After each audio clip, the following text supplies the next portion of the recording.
Good morning, all you cats and kittens, all you guys, gals, and non-binary pals. It's time for another fantastic episode of Good Morning Krakoa. Hi there, I'm Michael. I'm DeVon. And I'm Terence.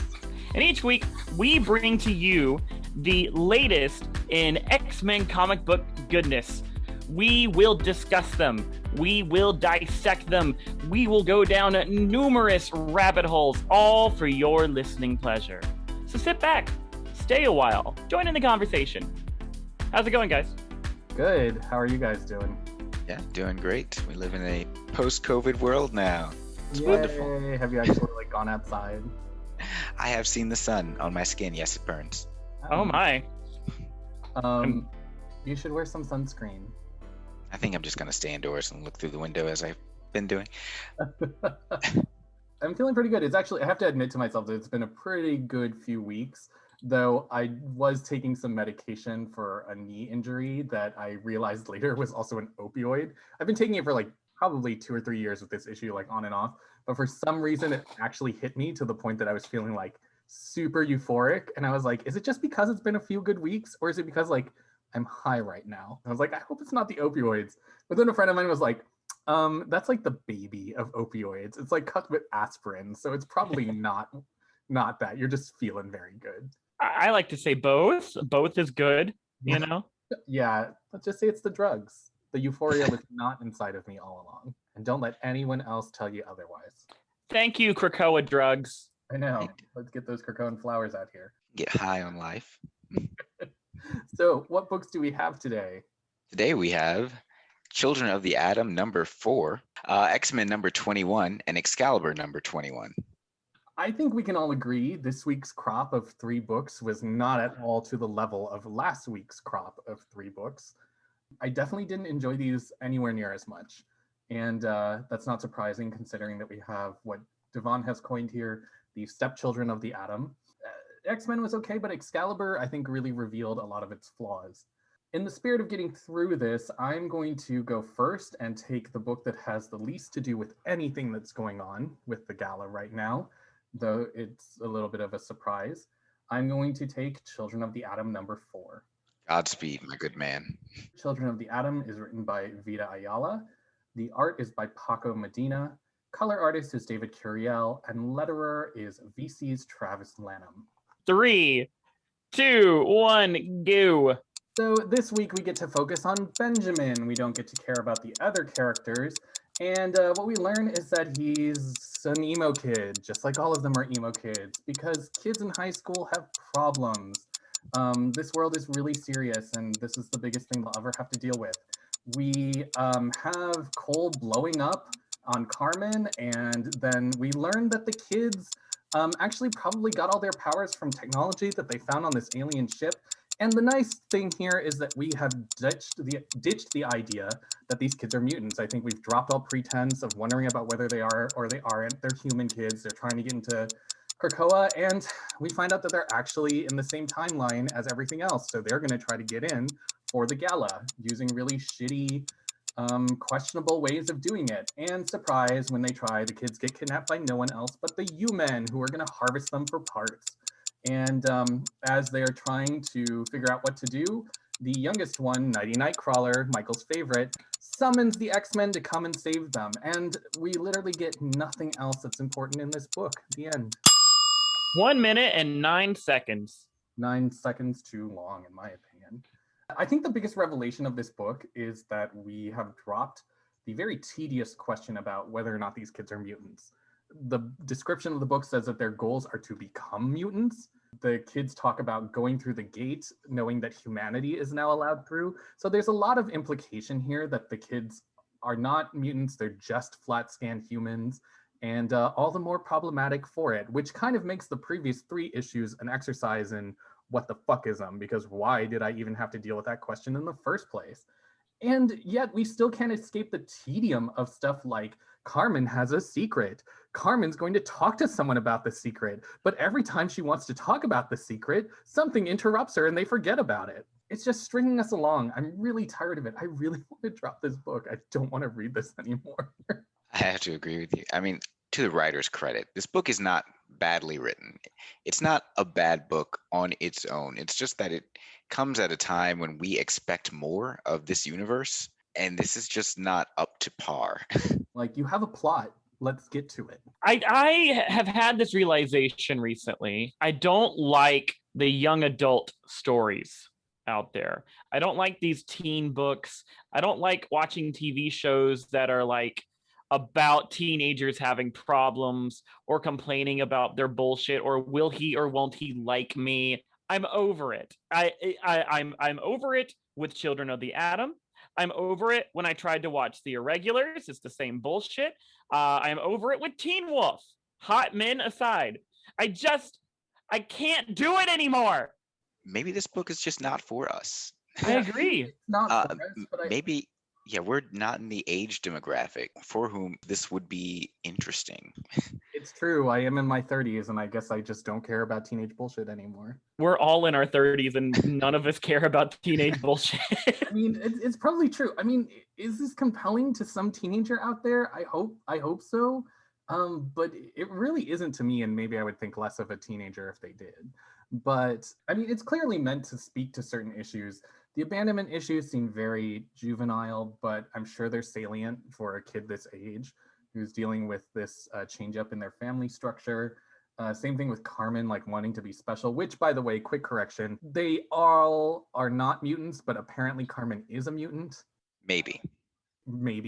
I don't know why she's experiencing this like in the last second, like in the later stages of puberty. Also, very interesting of them to show images from the first issue when you're really going to show us Carmen being like svelte and skinny like in the previous one, and then show us the stuff from the first where she was like thicker.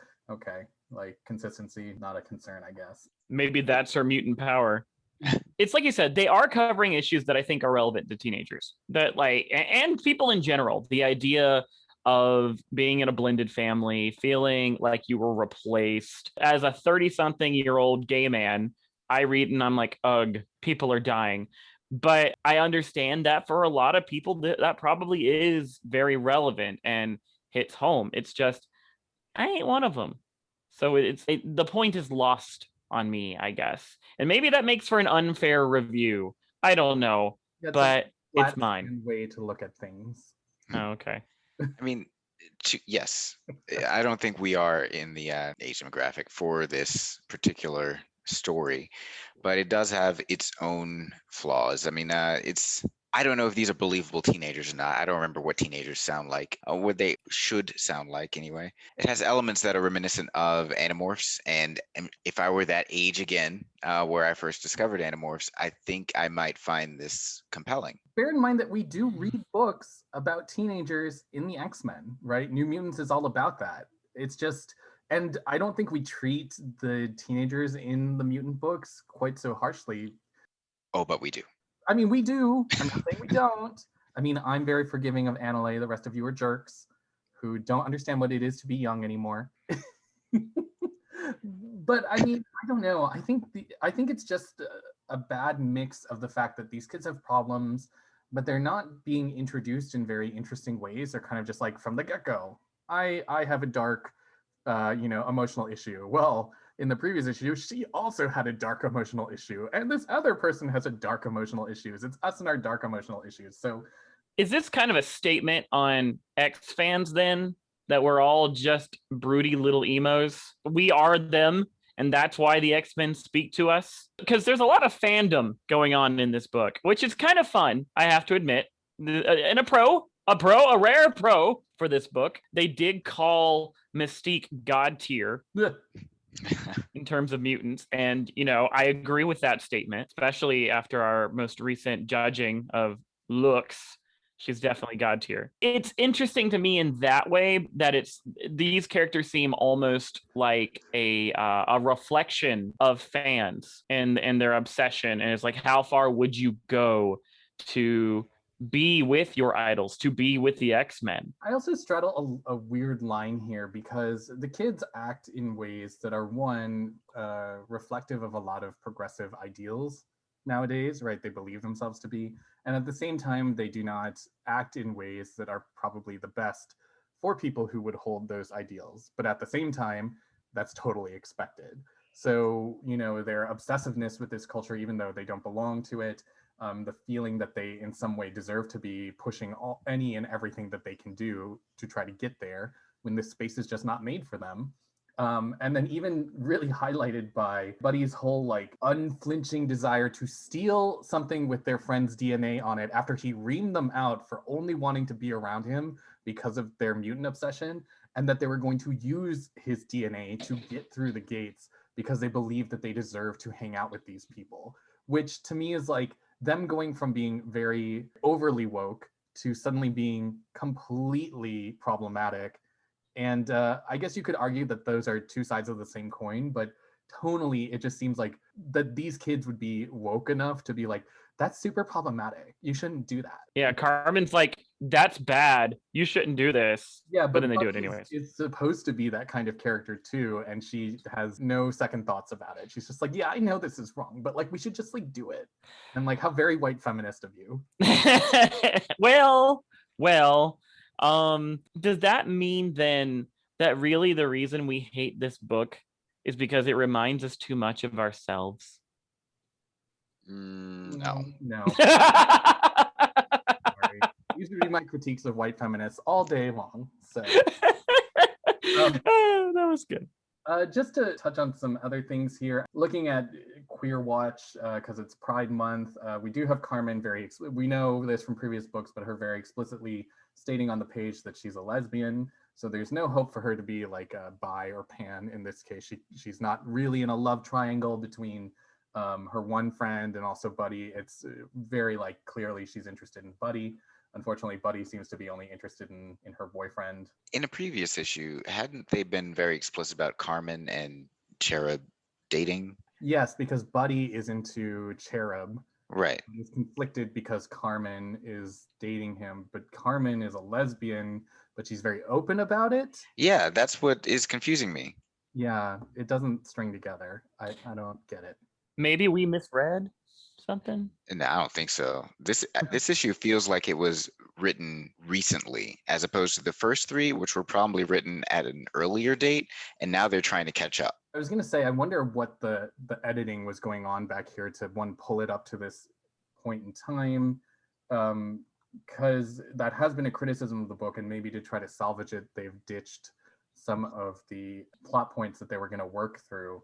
Anyway, I don't care too much about this book. Like, no revelation, like, because Carmen just keeps getting interrupted about talking about the important thing she wants to talk about. And so all we have is the kids got captured, the X-Men came. I do want to bring up one interesting thing, which I thought was a good thing. They kind of hint at Marvel Boy being asexual, being an ace. And that might be the first time I've seen that in a book. I had that thought too, but I couldn't tell if he was asexual or if he was just an emo teenager. When it's revealed and Marvel Boy's younger brother is like saying, ooh, were they making out? And then Buddy is like, well, that would be impossible for both of them. That's what made me think maybe he's ace, like they were referencing both. And it would also help to explain why Carmen was so willing to talk to him specifically. They're both in the spectrum. That's a nice thing to point out. I missed that on the read, but I'm catching that on the second way through. I kind of thought it was more of like he's being emo and broody because he doesn't want to love anything and let anyone in, but it could be that he's supposed to be ace. So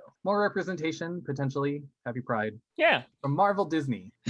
There's room for everyone under the rainbow, unless you're actually going to be in one of their products, in which case we're going to need you to take that out. It's not very Disney friendly. We need this to sell in multiple markets. Rest assured that if that was queer representation, it will be erased when it's released in Russia and China. You're welcome. Oh. All right, should we move on to something that we care about more? I mean, do we? Do we really care about it more? Oh, but we do. Okay. What is that going to be? I think it's going to be Excalibur number 21. So Excalibur number 21, written by Teenie Howard, artists Marcus Cho, and color artist Eric Arciniga, whose name I just slaughtered. 3, 2, 1, go. All right, everyone, the Excalibur team is getting ready to walk through the gate and make their grand entrance at the gala. Rictor, with the smell of Apocalypse's dick still on his breath, is channeling classic 1990s teenage angst until he's pulled off panel by a mysterious stranger. Surprise, it's Shatterstar. Don't you hate it when you're at a fancy party and your ex shows up half naked and covered in blood? Rictor's all, WTF, I'm brooding here. How dare you try to force a good time on me? And it's at this point that Rictor heads to the bar and becomes that guy, the messy, drunk friend who forces everyone to take care of him at a party. Quick segue to Gambit and Rogue being okay with Rogue moving out and joining the new X-Men team, planting the seeds for their inevitable divorce. Then jump to Krakoa's mutant Uncle Tom, Pete Wisdom, who fills Betsy in on what Covenant Kaba has been up to in her absence. They've taken over as the UK's official magical protectors and severed the UK's political ties with Krakoa. Somehow, Rictor has pulled his shit together long enough to eavesdrop on this conversation, give himself yet another opportunity to be angsty and storm out. When the obviously evil anti-mutant colonizer witches leave the party, they peer pressure Uncle Pete into joining them at their dark and foreboding headquarters, where Uncle Pete stands around awkwardly until they sacrifice him. This is all done in order to free their patron goddess Morgan Le Fay from Jamie Braddock's sex dungeon so she can do something. We don't know what that something is yet, because it gets overshadowed by drunk-ass Rictor summoning his druid buddies and forgetting how international borders work. Then Shatterstar appears, and Rictor gets to not be a whiny, impulsive, obnoxious douche for 5 whole panels. 1 minute, 26 seconds. Bravo. That is the standard, okay? Like, not in terms of time, but in terms of speed, wit. I mean, this is basically like off the chart on every factor. I mean, bow down to you for that one. 100%. That was great job. Oh, that was so good. That was like previous week's issues good, not this week's issues good. So. Yes. Yeah, that was better than this book deserved. Oh my God, far better. I mean, yeah, this was really Rictor heavy to this book's detriment, because Rictor is becoming a severely unlikable character. God, yes. Everything, I couldn't tell if it was a parody, because he literally did every obnoxious thing that we would make fun of him for doing. He actually did it. Yeah, it was right out of someone has a grudge against one of their friends and put him in this book. I mean, he's really like that messed about Apocalypse. Dude, Rictor, people die all the time. You've been an X-Men for like 30 years on the page, right? Like suddenly one death, no, not even a death. He's not dead. Right. One heroic move away has gotten you all fucked up. He literally left of his own accord. Like the whole time I'm reading this book, I'm like, Rictor, baby. He left of his own choice to be with his wife. I'm sorry that another straight man left you to be with his wife, but that's the way it goes for us. They always go back to their wives, honey. Yeah, and then your ex had the audacity to show up totally in love with you after he has been fighting for his life after being kidnapped in another dimension, and you want to act like he fucked you up. And he not only shows up twice, he shows up twice. And the second time he brings beer. And both times he's covered in blood and in short shorts. Your ex is a go-go boy. Even the Excalibur team like backed him up, and I'm like, for what? They backed him up as if like some violation had happened. But the last time I read about Rictor and Shatterstar, they were on a break, which didn't seem like Shatterstar like cheated on him or Shatterstar, really broke his heart. It was literally just that they're on a break and their relationship, isn't where it was. And he shows up to this thing and he's pissed, like he feels violated. And everyone's like, look, I understand. You just need to like find a way to have a good time. I'm like, for what? You're being a douche, like just a total douche. Like, ugh. Dislike 100%. Girl, bye is the answer. Yeah. I just, Apocalypse's dick can't be that good. I mean, it could, but Shatterstar also is probably pretty good too. There's no shortage of good dick. I do want to point out one good thing. It's very clear that Monarch's costume is supposed to be all in white. Yes, that did. I knew it was an artist error. I had faith the entire time. Phi on you, DeVon. Phi. I take that. I apologize. You can, okay, and y'all can tell me if you've read it differently, but my issue with Excalibur, I haven't really been too engaged with it. I don't care about the politics here, about the magic and who gets to like be the representative and like whether or not Captain Britain like is here or not here, because it never really made sense to me that the people of Britain actually look mystically in some national way in the modern era. to Captain Britain protecting them, and therefore it's that important for Betsy to be there at all times. It isn't. That's the thing. So I have read Excalibur, okay? For a while. Guess what? The people of Britain don't give a shit. They really don't. They don't even know the lighthouse exists. But the main thing is that these little basement Wiccans they're using it as an excuse. Yeah, and it just lacks gravitas, right? Like, because it's apparently an important enough political issue that Betsy is arguing about it, but it doesn't mean anything. So it makes it really hard for me to care. And Pete Wisdom didn't have the foresight to recognize that these anti-mutant fanatics were not going to tolerate his mutant ass like that much longer, and indeed they sacrificed his ass. Like, Right. Why get in the car, Pete? Yeah, like, you're a master spy. You've been a part of MI6 for your entire character's history. Already made his alliances obvious. He's clearly putting country over mutancy. and this is also why the mutants and magic thing just doesn't really jive with me, because it took this spell to break Morgana Le Fay out of Jamie's castle when Jamie isn't using magic, he's a reality warper. So why would a spell conceivably like free her if he himself as a reality warper had set it so that she's imprisoned? Like, I don't know. It's a conflict of like power sources that I don't understand. I'm going to say let's gloss over that one because comics. Yeah. So we Yeah. did get a nice hint about Monarch being on the surface of Mars. And made it back in time for whatever, reality warping. I mean, and there are gates, whatever. True, good point. But we do get that I didn't mention, get a very nice segue with Captain Britain and Megan, and we find out that Megan's pregnant, and everyone knows except Captain Britain. Yeah. Well, Captain Avalon. Captain Obvious doesn't. Captain Avaclue. But it was a Hey. really cute moment with Kurt. That's very sweet. Right. Yeah. Kurt is Um, getting around in his drunk ass state. It's great. But can we also point out that Megan, cheese, really, in your condition? Can you not eat cheese when you're pregnant? You can't have certain forms of non-pasteurized cheese. And those are good things, like all your melty cheeses, all the cheeses that you would be providing at Krakoa. And but she can eat the Cracker Barrel, I guess, or the Kraft if she wants. Well, So- maybe this is Krakoa, so this is plant grown. This isn't natural like cow cheese. It's vegan. Yeah, Yeah, okay. Well, if it's fully vegan. cheese, I guess she can eat it. So Speaking of hors d'oeuvres, what about the weird fish things that people are shoveling in the background and various things now? But I was just wondering, when we're talking about Megan, like, are those fish full of mercury? they're also vegan. Oh, they're vegan fish. I'd say the overall thing with this book is that there is a lot happening here. It just isn't engaging. And I think that's the biggest problem with Excalibur that I've had, is that things can happen. They just don't make a lot of sense to me, and they have no emotional weight for me. One thing I gotta disagree with you, DeVon, was when you said that Rogue and Gambit being in separate teams and separate houses will lead to their divorce. I beg to differ. I think living in separate houses keeps marriages together. And while I won't argue that this couple, I don't think Gambit should be left unattended. This man is notoriously philandering, so leaving him alone, lighthouse with the cats. I don't know. He's always had his heart for Rogue, though. Like, even when he flirts with other women, he always has Rogue as his number one. Yeah, I think you could really easily play Gambit as like the flirty but chivalrous guy at the end of the day who just isn't going to be cheating on his wife anytime soon. But I believe in their love. oh, can we also talk about how Shatterstar appears right at the moment that Morgan Le Fay literally blows through the gate?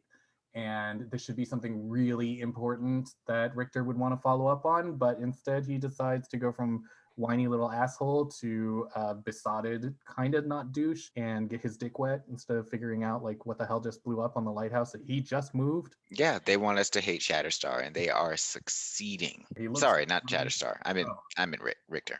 Okay. I was distracted by Shatterstar's outfit, and I said his name. There's an interesting moment between Rachel and Betsy. With X Factor being canceled, it would be cool if they added Rachel to Excalibur. That would make me like it a little bit more. Only insofar as I would want to see Rachel a little bit more, but Rachel is the kind of character where I think I've liked her more on the pages of X Factor than I may have enjoyed her in other books on her own. Yeah, I think they won't do her as much justice. They certainly won't do things like chronoskimming in Excalibur. I do have one more thing to say. This was brought to my attention by Cerebrocast. So they posted a thing because apparently they are on a campaign to try and convince people that Psylocke and Rachel have always been an item and should be an item. Well, Betsy, I should say. And this little dance kind of gives evidence to support that. Yeah, I mean, we've seen in Betsy's history, especially with Phantom X, that she's definitely, again, happy Pride, more queer representation. She's somewhere on the spectrum, either bi or pan. So if she and Rachel do end up coming together, especially in the context of how open sexually Krakoa is, it wouldn't surprise me. I don't really know if there's enough to substantiate the history. What I'm saying is, I don't think there needs to be an argument made for it to happen now. I think it would be interesting. I would like Rachel to be with somebody instead of just, her pet not dog thing. But I'd prefer to be Kate. Yeah, I think we'd all prefer that Kate be hooking up with lots of people. Right. Yeah. I want my lesbian lovers.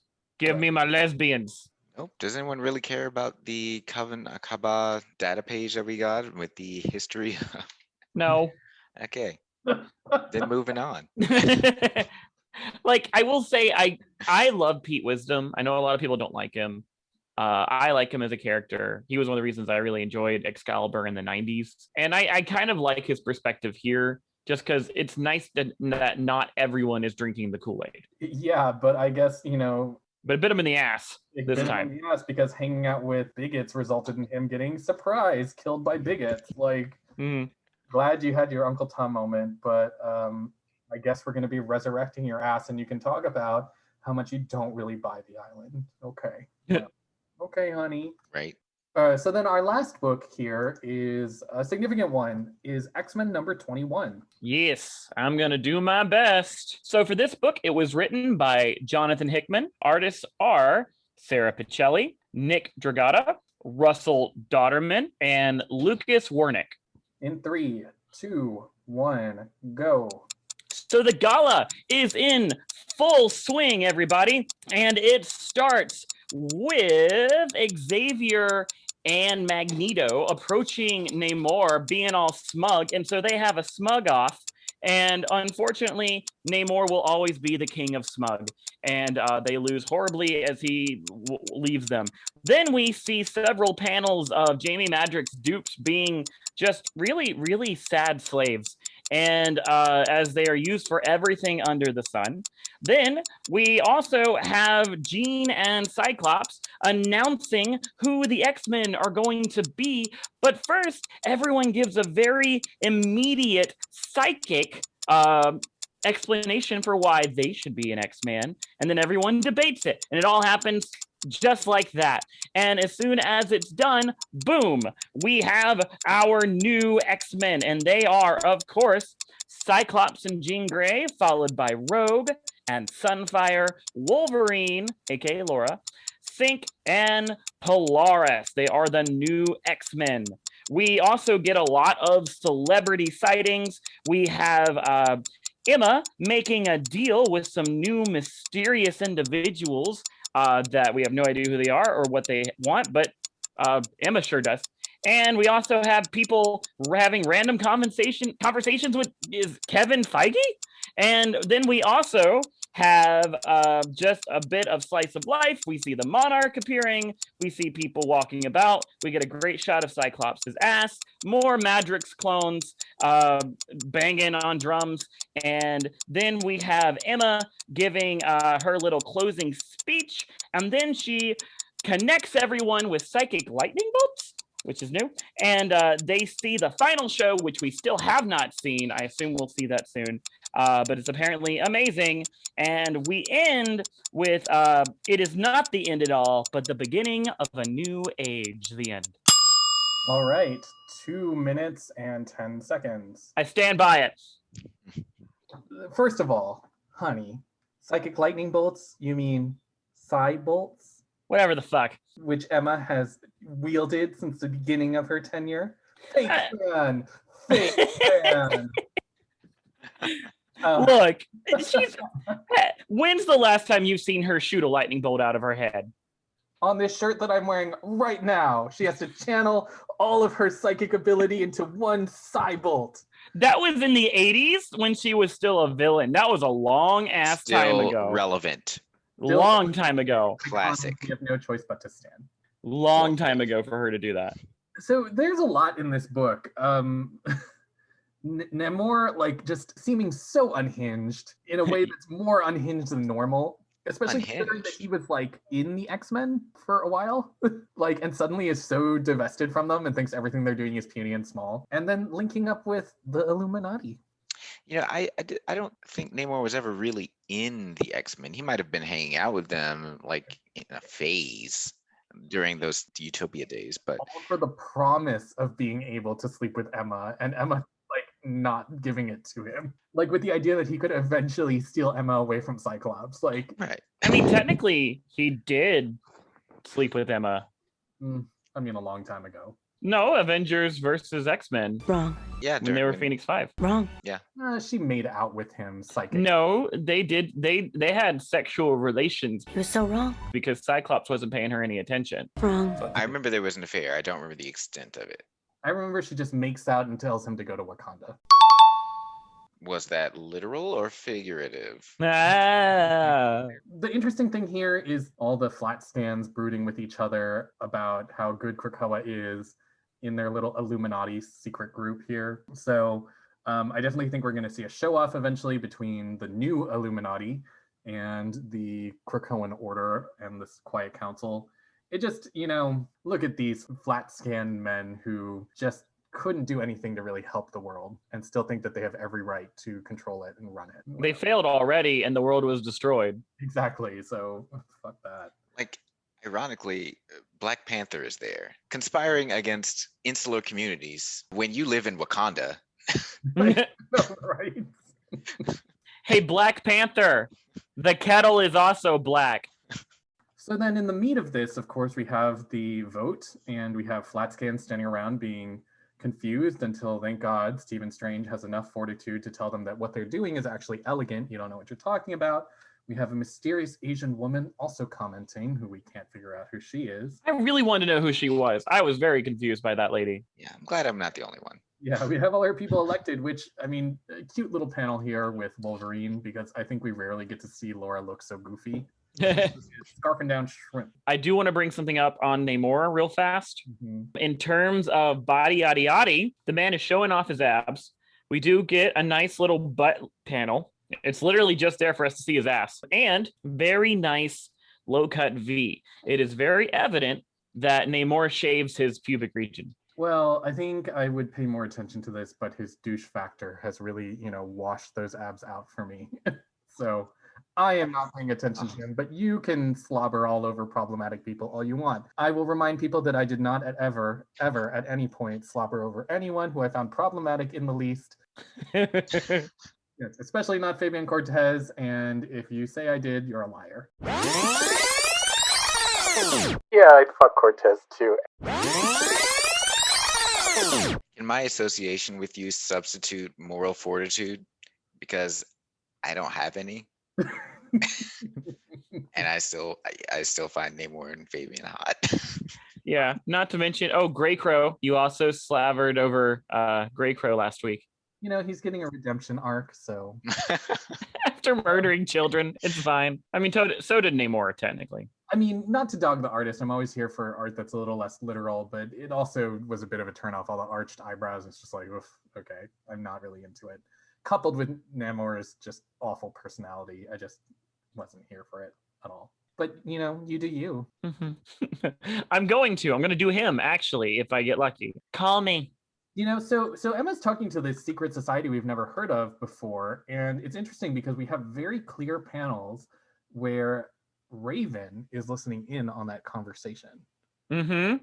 So not only do we have her, turning in a very obvious panel, but even when you see Emma talking with them and making the request for the contents of this mysterious box, you can still see Raven in the background, very small, turning and looking at the conversation. So this might actually end up folding in Raven into what's going on here. So we have a nice plot thread that's starting. And it was also teased in the Sinister Secrets, I believe. Right. What's in the box? What's in the box? Also, we do get to see the Cuckoos in different costumes that do indeed look more like Nurse Ratched. Yeah, I agree. That not a big fan of this one. No, but you know what? 1 out of 2. I'll take it. Whatever. It's not great. It's not. It's oh Lord, that's some. Plus, we also got that back in Excalibur that Betsy's hideous outfit is a Jumbo Carnation creation. Yeah, which is shocking. A rare miss for Jumbo Carnation. And she's strutting around. She is strutting like she knows she looks good. And I'm like, oh man, Jumbo lied to you. This is an Emperor New Clothes situation. It's that joke I told you about, that vicious queen. Told you looked fabulous. Yeah. So I didn't know if this guy at the bar is supposed to be a cameo, the guy with the beard who can't get a drink until Cyclops helps him out. But we do have the very big inclusion here of Kevin Feige. So I wonder, I think people have been speculating, is this supposed to be a teaser for the eventual introduction of the X-Men into the MCU? But I mean, he does want to know Cyclops' story. I think we could see it sooner than we expect. I don't know how, but I mean, for them to include him has to be more than just cameo sake, right? Yeah. I mean, I don't want to get into too many crazy conspiracies, but I'm not going anywhere with that. But here we are. We have the big reveal, or part of it, just a little tease of it, that something indeed planetary scale is happening with the mutants and Mars, and that is the big announcement, I think, that shocks everybody. Who do we think that is that's sitting on those, I don't know, what are they, rocks? I don't know. It's a good question because they have to be people who can survive in space, obviously. Yeah, I'm totally clueless. The way they're posed made me think of Nightcrawler, and I was like, there's no damn way. I don't know. He's getting around. I'm sorry, no. He's so drunk, he's teleported to Mars. This also does put the comments in Hellions into a bit of a different context because they're talking about what we think is just how inspiring the fireworks display is, but coupled with the fact that the fireworks are also joined with the planetary reveal of whatever is going to be happening with Mars, this expansion, as Emma calls it, then their wonder and awe and inspiration, I think, is coming from a different source. Maybe they're terraforming Mars and turning it into a mutant planet. That'd be fucking cool. I'm into it. Fuck Earth, man. Earth is for flat scans. Have this planet because we gave you this planet.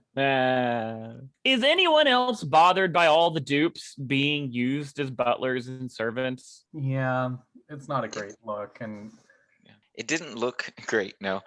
But that's how Jamie's been used this entire run. Like he's the sole occupant of the Savage Land lab, or was before it got blown up by Monet. Mm-hmm. I guess we'll just take it in stride. I wanted to point out something that DeVon might appreciate here, which is some final acknowledgement of the relationship between Everett and Monet, which is just a single glare from Monet in the panel where Sync is announced to be part of the team, and she glares at him while Skin and Mondo are congratulating him. So there, that's everything you wanted, DeVon. I hope you're happy. I did notice that scathing look, but I thought it was just at Skin's uncouth reaction in public. Yeah. But I'm glad he's back. I'm glad they're all back. Right. My main response to this was just, oh my God, Skin, they didn't forget about you, And I'm cool if he never shows up on a team, as long as he appears in random background characters. Let him be the bartender. Let him not die. If you're not on a team, you're probably not guaranteed, but you're probably not going to suffer a painful death. I mean, and your power was that you could stretch your skin. Not that your skin was invulnerable. Mm-hmm. You could literally stretch your skin. Anyone could cut through you. That would suck. Painful. Yeah. So let him just be a cool guy, like that stoner best friend that you can hang out with and chat about things. And he kind of gets it because he was on a superhero team, but he's not anymore because he'd rather smoke pot all day on Krakoa. That's the life I want. That sounds exactly like the Skin that I remember. Mm-hmm. Mm-hmm. So let's do a quick run through of the Sinister Secrets. I was actually sitting here a couple days ago and thinking like, whatever happened with those? So I'm kind of glad to see that they're back. And I know that everyone has a theory about them, but let's just run through the ones we had pretty quickly and give our thoughts about what we think that they're about. Sinister Secret number 51. I will read it. It says, this quiet council member isn't actually fooling anyone. They're fooling everyone. Wear a mask long enough and eventually it starts wearing you. Such a shame not being able to let things go. What do we think? On its face, it sounds like it's about Mystique, but I think this is a little obvious. I actually would be more intrigued if this is someone, I kind of had like outside of the obvious, who would I think it is? And I have no idea, which I kind of like. One person I think that we mentioned could be Xavier, which makes sense as well. Any other thoughts about it? I believe it's Xavier because, for one, he's wearing a literal mask, and though that's probably a little too literal for a sinister secret, not being able to let things go when we've just had this conversation from Cyclops about Xavier's dream and about how he had to let it go, but Xavier has ostensibly not, despite Moira guiding him away from it and towards Krakoa. So maybe that's what he's holding on to, his dream of mutants and humans living in peace and still not quite moving past that. Yeah, I think that Xavier still wants mutants and humans to coexist in peace, but he thinks now the only way to do it is through us showing that we are superior. Okay, so then Sinister's secret number 52. She doesn't have it yet, but one way or another, this mutant always, always, always gets what she wants. Will it be given to her or will it have to be taken? Doesn't matter. The real question is, what's in the box? Could it be diamonds or something far more valuable? This is clearly a reference to what we saw in this issue with Emma requesting this box from this hidden society. But I don't think it's just her alone, because getting what she wants is also potentially a reference to Mystique. And we did see that Mystique was listening in on that conversation. Yeah. So it could be both. But I mean, does Mystique always get what she wants? Well, she didn't No. have a loving daughter and her wife, so. Does she have a loving daughter? I mean, look at their past. Yeah, I And said they're- she didn't get one. Oh, didn't? Yeah, okay. Okay, so then Sinister Secret number 53. I bet you'd like to know how this fittest of all mutant is handling the second genesis of its external life. Sorry, you'll have to wait to find out. Great, Apocalypse. You know who cares about this? Only Rictor. Only Rictor. Not even Apocalypse cares about this because he's off gallivanting with his wife. Right, Shatterstar could be blowing Rictor's mind and Rictor's just going to be laying back thinking about this Sinister Secret. Can you imagine? Can you imagine just getting railed by Shatterstar and the entire time you're like, I wonder what Apocalypse is doing right now. I wonder if Apocalypse is like thinking about me. I want that En Sabah Nut. Not the En Sabah Nut. Sinister Secret number 54. Seducer made an honest man of the island's favorite boy. But what unspoken secrets are coursing through the nervous system of the favorite boy's island friend? Are you listening? I know that you are. Well, clearly this is Doug. Yeah. I wonder if they, at first I thought that Island Friend implied either Krakoa or implied his wife. But actually now I kind of wonder if this is about Warlock. I think Warlock is going to be very relevant for this one. Though, looking through the nervous system, if we were talking about Krakoa itself, I mean, we do have mutants that are inside of Krakoa. I was going to say Sabretooth is a secret coursing through the nervous system. Right now. But so actually is Moira. Sinister Secret number 55. Regarding secrets and secret alliances and the shadow play that is the great game of nations, just how many ruling councils are there now circling the sun? I'll never tell, but if you say 2, you're definitely too low. And I think that's just the Illuminati. The Illuminati are back. Whoop, whoop. Right. Flat scans thinking they know how to run the world. Ugh. When will they learn? Sinister Secret number 56. And speaking of things that come in twos, 2 empty seats on the Quiet Council are too many. Look for there to be moves made in the filling of those empty seats, regardless of how many favors have to be called in or how many unwise alliances are formed. Just remember, when everyone has a secret, no one can be trusted. So I think this means that not only are those seats going to be filled, but that the people that do it are going to be people that actively want those seats. Favors being called in, I don't think it's going to necessarily be very good people in these seats. I wonder if Lourdes Chantel is going to fill this seat. Ooh. Shaw has really wanted to stack it in his favor. Again, he wanted that seat that Kate was in to be filled with Shinobi Shaw to his advantage. But with Emma also being on board for reviving Lourdes, that might be possible. She might be a little naive to everything that's going on and a bit too new because she's been off the board for so long. That might be the argument, though. Or even Harry Leland, who we saw on the chessboard in the new cover for Marauders. Given that Lourdes was dead before Cerebro came online, how do you think we'll get her onto the island? Obviously, Sinister has her DNA. It has everyone's DNA. Do you think they'll just put Harry Leland in her body and masquerade her as Lourdes? There is an elegant solution to all of this. Magic. Oh, Eliana magic. Yeah, her stepping disc go back it through time. Can she control that? Yes. The time travel? Because as I recall, it was always sort of accidental. Well, you also have Ava Bell, who's been spending most of her time doing stuff with the eggs, but actually can go back in time. So really all it would take, in terms of like twisting arms, if the Hellfire Club main council members were just to call in some big favors, just like this secret suggests, and have those characters that can go back in time and harvest her DNA, and easy peasy. Brainwaves. I mean, the technology wouldn't be available still. I mean, the infrastructure wouldn't be there to capture her cerebral scan. So they would have to bring her to the present, get the scan, and then dump her back into the past before they fuck up the timeline. Or, maybe they can invent some sort of external hard drive for Cerebro. Comics, they'll figure it out. They'll figure it out, yeah. All right, Sinister Secret number 57. For far too long, they shared an existence. Now the one has become two. The first is a shattered captain of a demanding queen, and the second a sinister sword under a sinister thumb. How long will the second stay there? How many more sinister demands will be too many? No one knows, but I think we're getting close. I mean, obvious. Spell it out, baby. Yeah, Right. This feels very self-aware, Sinister. Yeah, okay. So Betsy, Quanon, nothing different here. I like to think that Sinister Secrets are written by a separate Sinister clone who is like the rebel that's giving away all the secrets. Yeah, who's like hiding in a pithy little role in the Sinister court, writing his little journal.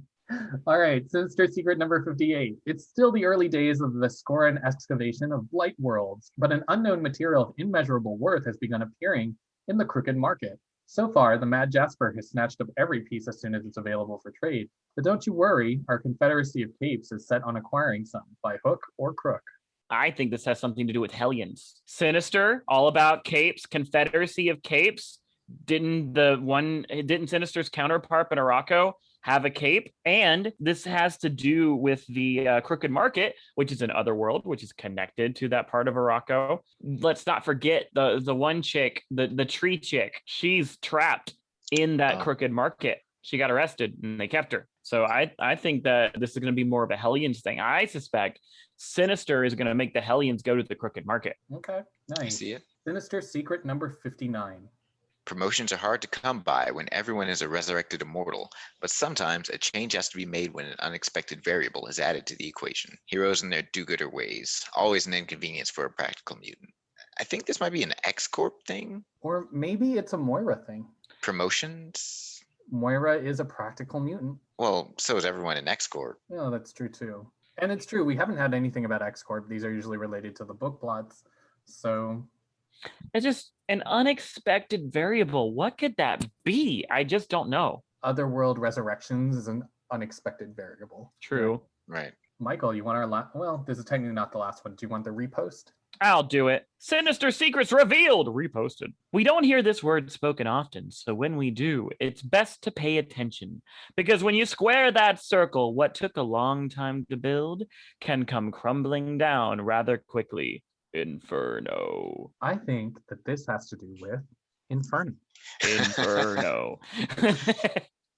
Yeah, I mean, it's obviously just like in a couple of months, Inferno's happening and all this shit is going to get wrecked. And then Sinister Secret number 60. What sinister someone has been hard at work studying the vile helix of a vile world? It's me.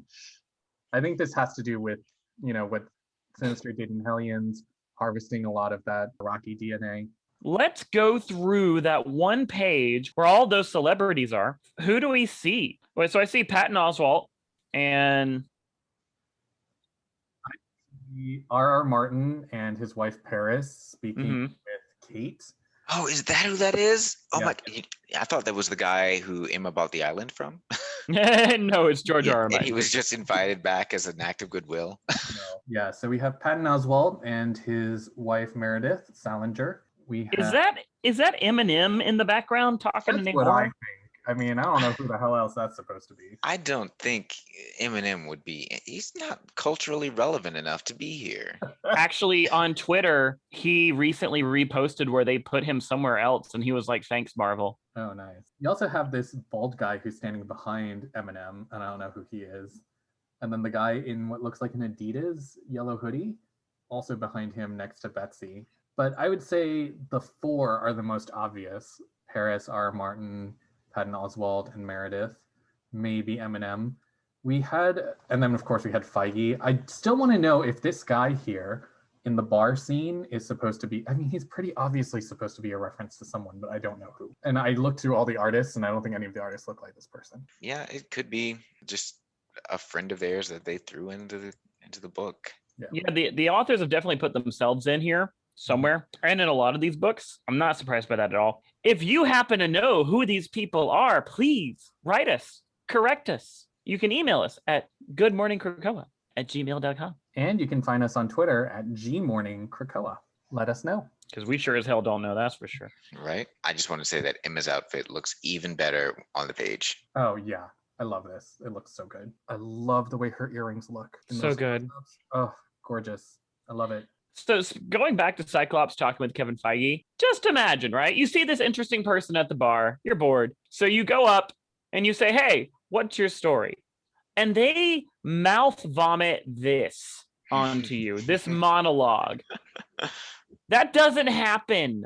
That's weird, Cyclops. He's drunk. Let him Well, Clearly. It would happen if you are drunk or the ambassador to your nation. So it's like, "So what's your story?" "Well, when I was a wee little boy, I found myself in love with a man, and he had a vision. But that vision I soon found was not right for myself, so I had to create my own vision." It's like, yeah, so I'm just gonna 2 vodka sodas, please. Is what I really, yeah. I dreamed a dream in days gone by. Exactly. So now would be a good time to move into our tops and bottoms for the week. For me, I'm going to say, of course, Children of the Atom is not doing it for me. Definitely my bottom. Nothing else to say about that. I'm going to say that Excalibur still has the same problems it always has, even though I do love the art. I just I'm not invested in the story. X-Men is doing it for me. It's my top for the week. But I will say that any of the books from last week, including Hellions and even X-Force, would have given X-Men a run for its money. X-Men was nice. It was great to finally get to the gala, get some of the reveals, even the ones that had been spoiled for us weeks ago. So I think a lot of the drama that was built up to this has sort of died off because of what we know already. So this wasn't what I was expecting or hoping. And Children of the Atom, of course, not my favorite. I don't think we really need to go into that. That's definitely the bottom of the week. And Excalibur is going to be my top, not because I loved it, but because I loved to hate it so much. Like Rictor was just a complete human disaster throughout this entire book, and I just loved excoriating him to the point that I wrote an entire intro to do so. And it was, I just want to say this again. That was an amazing summary. It really was. Like, your summary was better than the book. Yeah. Obviously, Children of the Atom is my bottom. But the thing is, I don't even feel comfortable calling it a bottom because I feel like there are bottoms that I enjoy. I enjoy a good bottom. I did not enjoy this. This is someone that I wouldn't even bother meeting. This is you invited to the hotel sex party at 3 a.m. Right. Yeah. So not even invited, like, not because we're always trying to push away from that false dichotomy of top good, bottom bad. This book was bad, so I don't want to call it a bottom. Is it our fuckboy for the week? There it is. Yeah. It's our fuckboy of the week. When a book is so bad we don't even want to fuck it, it's our fuckboy. It's not even himbo level, man. Like, yeah, I agree with that. So that's my fuckboy. Excalibur, in that case, would be the bottom. Because I'd still fuck him. But my God, was he so annoying. Just shh. Just be quiet. Just don't say words. Just don't say words. That means, of course, my top is X-Men, but it's a begrudging top. Not my favorite. Literally, any of the books from last week probably would have beat it. It continued the plot. That is great. But we have to remember when we're looking at books, continuing the plot is good, but don't forget that it's supposed to be an enjoyable read. Exactly. And that's what these were missing. Even though X-Men has so much substance, it is missing the fun that any of the previous 3 books had. Mm-hmm.